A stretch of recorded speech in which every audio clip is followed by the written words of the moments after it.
Now let's discuss the pin diagram of 8086. Now 8086 has 40 pins. The block diagram of 8086 we have already discussed, and we have seen how it works. So it works on the principle of pipeline. It also has memory segmentation and all of this. Now let's see the functionality of the pins of 8086. 8086 has 40 pins, and some pins have dual functionality. These pins have dual functionality. They have different functions depending upon how they are being used. Now 8086 works in two modes: minimum mode and maximum mode. Minimum mode means when there is only one 8086 in the system. Maximum mode means if you have more than one 8086 processors in the system. So you can already see that the attempt was made to make a multiprocessor system. Now also we have a multiprocessor system, but now we have the multiprocessor inside a single chip. But at that time, the multiprocessor concept was there, but using different or using more than one 8086 processors. Minimum mode is used when there is only one processor in the system. Maximum mode is used when there is more than one processors in the system. And how this was done? This MN MX bar pin you see here, MN minimum, MX bar maximum. So if the processor is working in minimum mode, this signal will be 1. That is, if there is only one processor in the system, this signal will be 1. Whereas if multiple processors are there, this signal will be 0. Hope you can see here that this is MX bar. So MX bar, this is active low. So to make the 8086 work in maximum mode, this signal should be 0. Now let's move on to the other pins. When you are designing the system, you should know how many 8086 processors are there inside your system. Okay, so if in your system you have only one 8086, what you will do? You will connect this MN MX bar pin to the VCC. But if you have more than one 8086 in the system, so one here, suppose, then you connect this MN MX bar pin to the ground. Okay, it's not that you have to do it while programming. No, whenever you are designing the system, okay, so in that case you have to do this via hardware. Let's start with the address bus. So the address bus you can see are from AD0 to A19, where AD0 to AD15 are address come data bus. So these are multiplexed. In this diagram, you can see it's written AD16, AD17, AD18, AD19. Actually, this should have been only A, will not be AD16. This will be only A16. This D won't be there. It is a multiplex bus, but not with data. It is multiplexed, you can see, is with some status signals S3, S4, S5, and S6. A16 is multiplexed with S3, and A17 is multiplexed with S4. So these are actually status pins, and let me show you what is the function of this.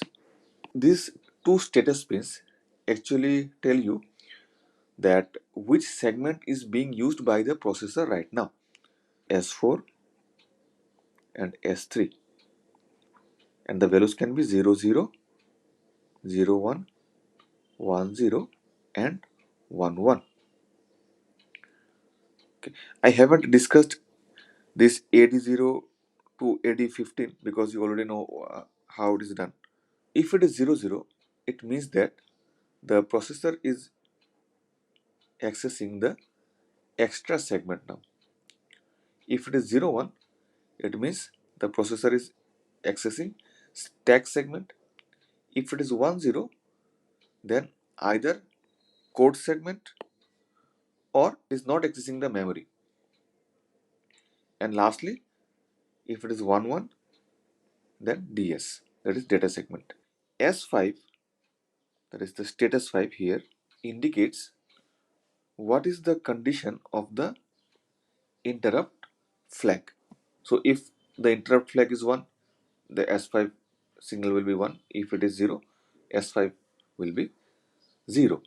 S6 for 8086 is kept 0 always. In 8085, ALE was used to differentiate between whether this is a address signal or a data signal.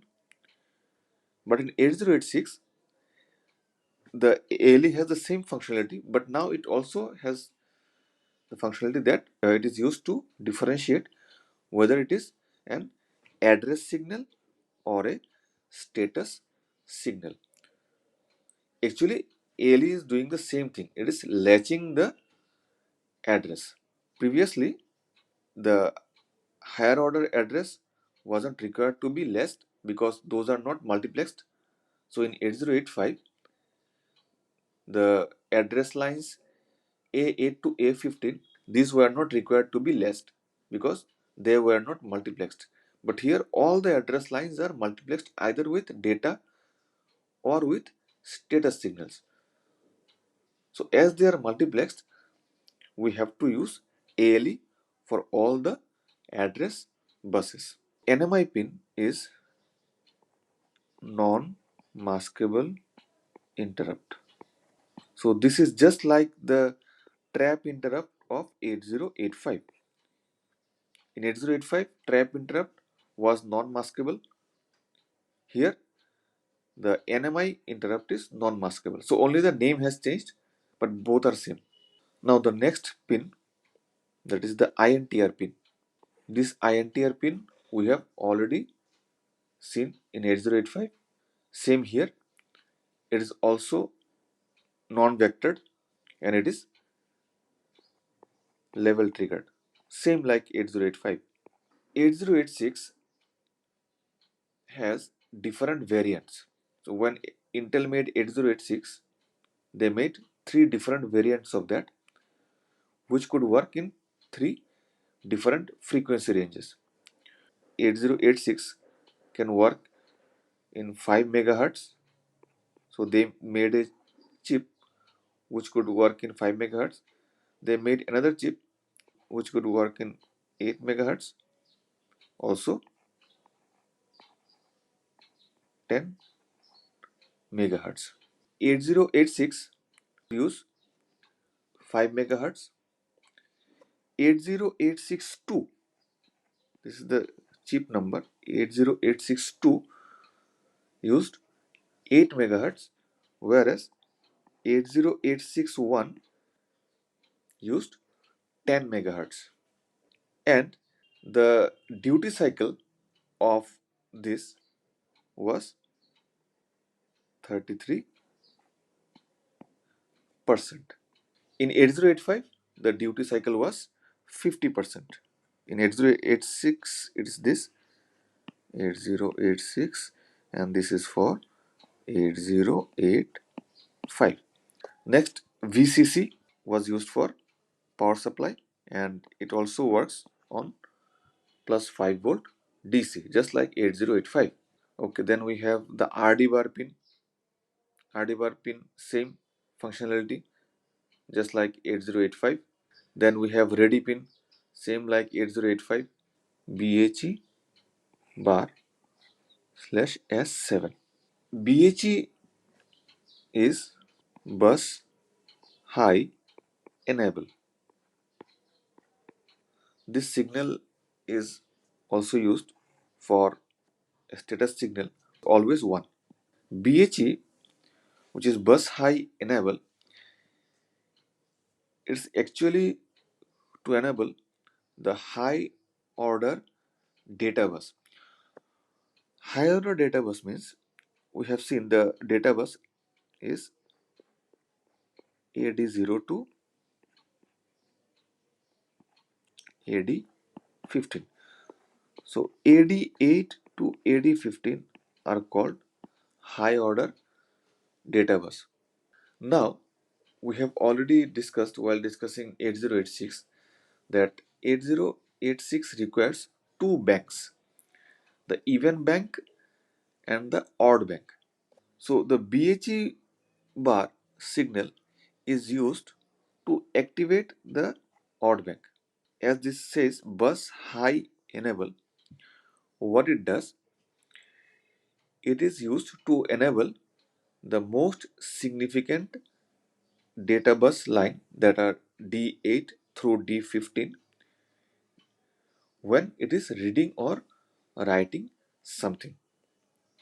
Okay, so bus high enable is used for activating the D8 to D15 line, and the lower one is actually activated, that is the even bank is actually activated by the signal or the address line AD0.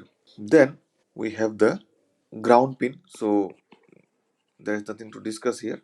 Reset is used to reset the processor, so whenever this is high the microprocessor will be reset. But to protect this one for any unwanted reset, that is there may be a spike because of some reason inside the system.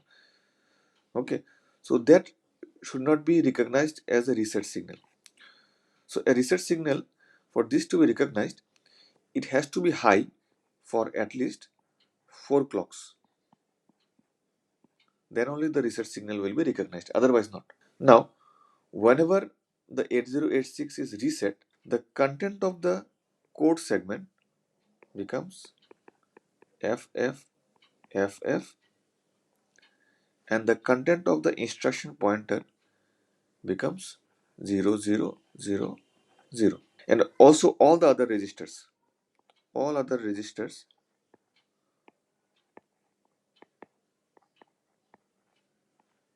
will also be 0000. So what this happens, whenever there is a reset, it starts executing from this location. Why? Because whenever it is reset, the code segment becomes FFFF and the IP becomes 0000. So the physical address that is being calculated is FFFF0.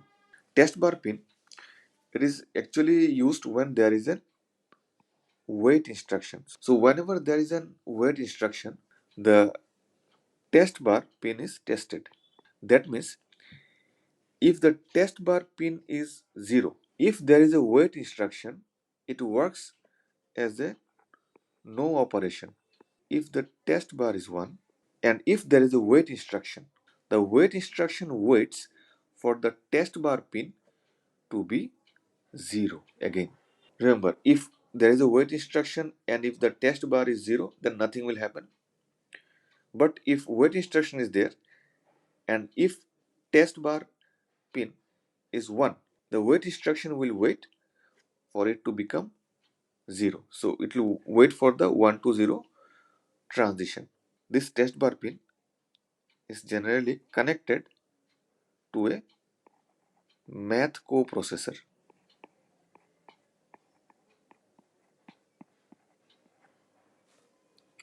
So we may have a specialized processor for mathematical operations only. because normal operations like addition, subtraction, these are fine. But whenever you are using floating point arithmetic, then the time required is large. Okay, so if it is not that the processor can't do floating point arithmetic, but it takes time because it's not a specialized processor for doing only math operation. Okay, so there are some processors like 8087 which are specialized only in mathematical operations, especially in floating point system. So whenever the processor is ready, okay, the that is you may have given some task to the math processor. Okay, so whenever it finishes the task, then the test bar pin may become 0. Whenever you have given some task to the math processor, what the math processor will do, it will make the test bar pin equals to 1. Whenever it finishes the operation, it will make it 0.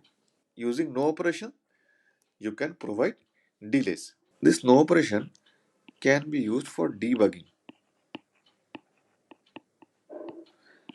That means, suppose you have written a program of 100 lines. There are 100 lines. Now, you see that at 51st line, there should have been one more instruction. That is, your program was actually suppose 101 lines, but you have skipped an instruction while writing. So suppose at the 51st line you saw that array, I forgot to insert this instruction. So in that case, what you have to do? You have to rewrite all the remaining 50 instructions. Na?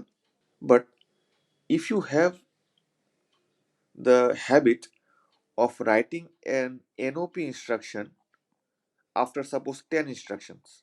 So if you have skipped an instruction also, you just replace it with the NOP instruction.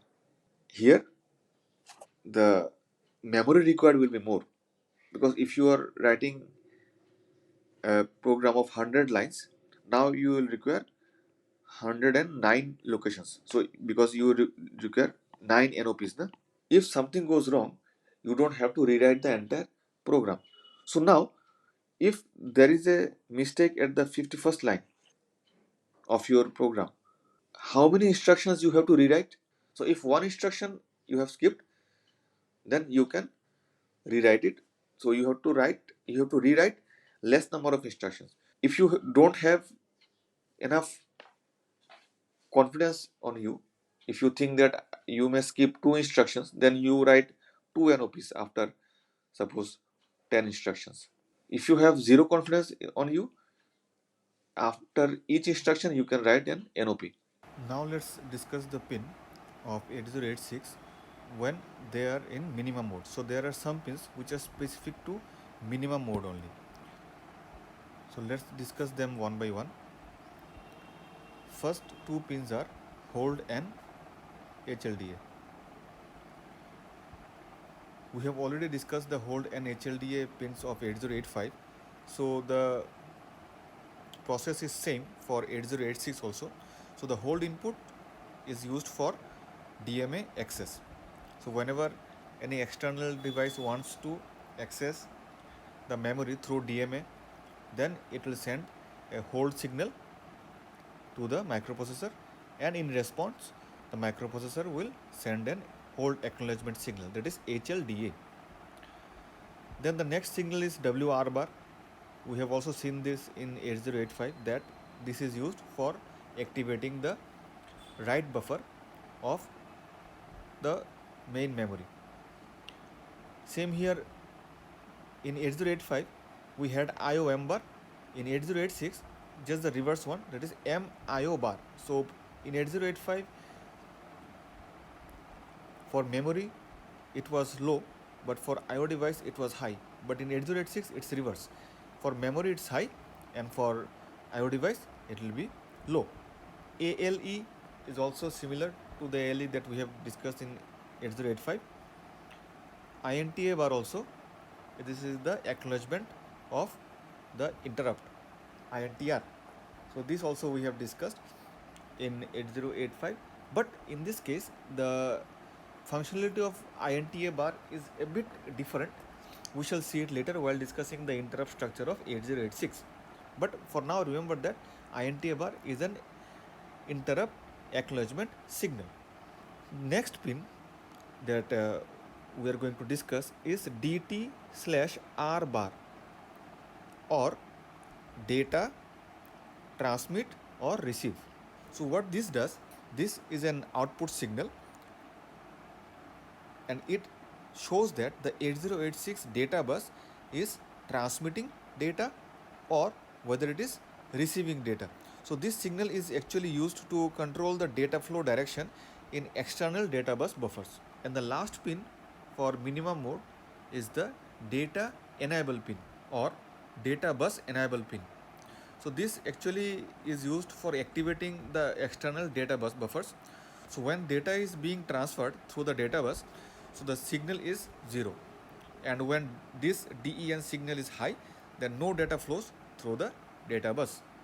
So this actually used for enabling the data through the data bus. So these were the signals for 8086 minimum mode. Now let's discuss the signal for 8086 maximum mode. These signals are used for 8086 in maximum mode. So let's first discuss the use of these three status pins, S2 bar, S1 bar and S0 bar. So these status pins are used for indicating what is the current bus status of the microprocessor. So it can have these combinations. If these three pins have 000 in them, that means an interrupt has been acknowledged. So for 000, it is an interrupt acknowledgement. For 001, it means that it's reading an IO device. Similarly, if it is 010, that means it's writing on an IO device. 011 means the processor is in halt mode now. For 100, it is fetching the opcode. For 101, it's memory read. For 110, it's memory write. So for 111, it means it's doing nothing, that means it is inactive. The next pin that we are going to discuss is the lock bar pin. So the lock bar is used for locking some peripherals. So some instructions are there, not all the instructions, but some instructions are there before which you can write a lock prefix. What this will do, it will make this lock output equals to 0. So as it is active low, so the lock output will be 0, and what it will do, it will lock the peripherals of the system. That means the system now cannot access the processor. So why it is used and what is the functionality of this, that we shall discuss later. But for now, just remember that this lock bar pin is activated, that is it is 0 whenever you write a lock prefix just before an instruction, and it will lock the peripheral from the system. Two pins actually show the status of the instruction queue in 8086. So all of you know that 8086 has a 6-byte instruction queue. So this actually shows the status. So it can have values like 00, 01, 10 and 11. So if it is 00, that means the queue is doing nothing, that is the queue is idle. If this is 01, it means that the first byte of the opcode is being read from the queue. If it is 10, it means the queue is empty, it has nothing in it. And if it is 11, it means that the subsequent bytes of the opcode is being read from the queue. And the last two pins we have are RQ bar, GT0 bar and RQ bar, GT1 bar. So these are actually the request and grant pins for DMA during maximum mode operation. So in minimum mode operation also we have seen that we have a signal for DMA that was hold. So here also in maximum mode of 8086 there are two pins for that are being used for the DMA operation. These lines are actually bidirectional lines, and these lines can request a DMA and grant a DMA. So in minimum mode, as we have only one 8086 processor in the system, so the 8086 cannot request the DMA because it's the master of the system. But if a number of 8086s are there, and if we have a slave 8086 in a system, we'll have a master 8086 and the others will be slave processors.